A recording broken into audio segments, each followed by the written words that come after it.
are sorting through the information out there about gluten, and one of the most confusing is gluten-free food. Take a look. Today, 1 out of every 4 Americans is eating gluten-free.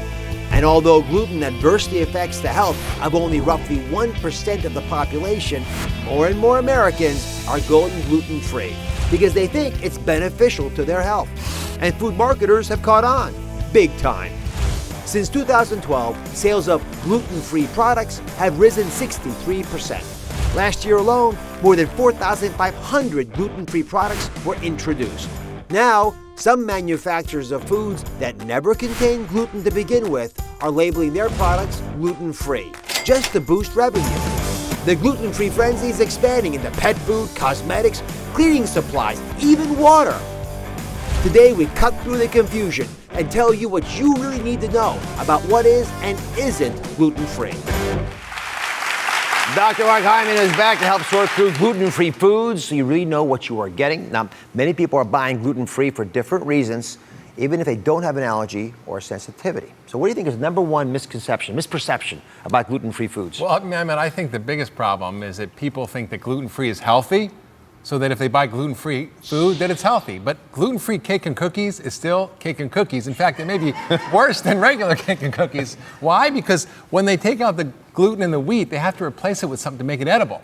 Right? So they put in more sugar, twice the sugar, more fat, 3 times the fat, more salt, more calories, less fiber. It's bad. It's gluten-free junk food. And they put in all sorts of other chemicals and crap and other things that can I say crap on TV? Well, you just did. You just did.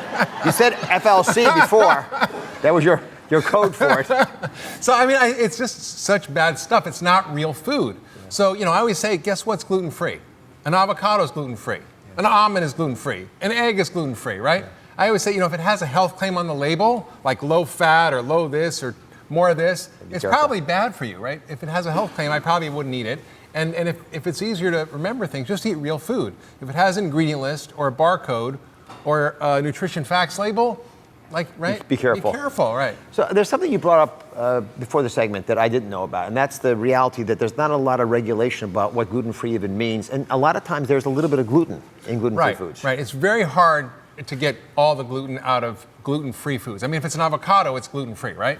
But if it's a processed food, it's made in a factory, there may be contamination with other gluten-containing products, and the FDA says the factories have to meet certain standards, but they don't investigate, they don't really tightly regulate, so you're kind of on your own a little bit. So you have to be very careful, and that's why I say, just eat real food.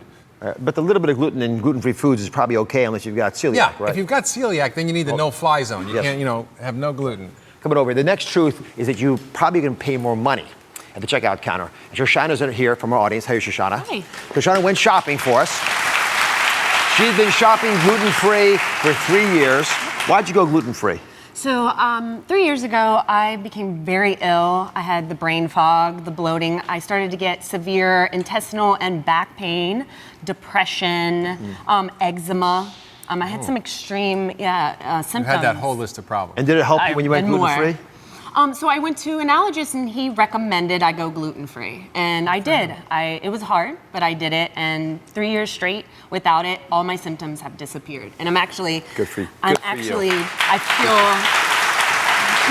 I feel better than I can remember. Even as a kid, I always had a little bit of bloating issues, and I honestly feel great. You probably even had some of it when you were a kid. Remember what's crazy is that most people aren't diagnosed, and actually people who have full-blown celiac may have it for 10 years before they get diagnosed. So it masquerades as a whole bunch of other symptoms that doctors miss often. So it's good to think about it. So you're here to talk about money a little bit because you've been shopping this way for a while. Yeah. So you brought a couple examples. Show me the difference between what you would normally pay if you're the average person versus a gluten-free selection. Okay, so I have bread, of course, just like Angela, bread is a big part of my life. Whether it's sandwiches or toast, breakfast, lunch, dinner, bread is a big part. So my favorite bread, we found that 70 cents per serving compared to 25 cents per serving for non-gluten. 3 times more.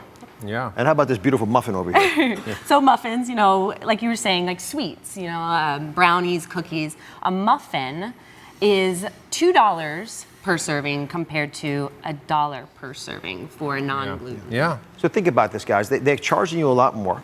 It takes time to process it. They're going to charge you for that, but also they know there's a demand.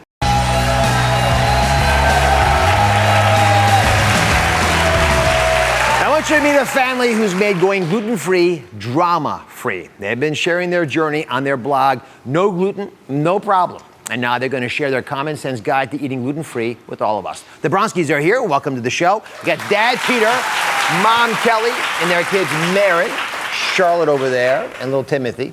So, what are the differences in the lives you guys have lived between the pre-gluten days and what you're doing now? You know, the biggest difference is really now how much we make at home, partly because we want to. We like to cook food from scratch, but we think we get tastier, more affordable gluten-free food that way. You know, we used to eat something of a standard American diet. We had our pizza, our traditional pasta. We still eat a lot of those things, but now we make them gluten-free at home and make them as good as they were before. So, for example, you got a lasagna set up here. Now, it's, you have Italian background, is that correct? Sicilian. Sicilian. Specific Italian. Yeah, very specific. So, making lasagna without pasta is a real problem. Without the semolina loaves there. So you make it out of potatoes, is that right? Yeah. So it's like making a traditional lasagna. It's like a layer cake. We start with some marinara in the bottom. We're going to do the marinara. Let's see if Maren can get that right. Nicely There we done. go. We'll put in a layer of potato. The thinner you can slice them, the better. They'll act more like noodles. You add your ricotta cheese, your fillings. In this case, we've got squash and mushrooms. And then you repeat till you've exhausted your There's the ingredients. ricotta cheese. That mashed up. I'm a good masher. Go ahead, go in there. All right. And I got one other favor I understand. Is that correct? Oh, yeah. This is apparently Charlotte, what what are the we gonna kids make? apparently do. Chicken fingers. All Chicken right. fingers. Come over here. Come on, Charlotte. Help me with that. That's good. Good job. Come on, little one. All right, mister. With my hand. We're gonna go first over here. Come on over here. And why do you like chicken fingers so much?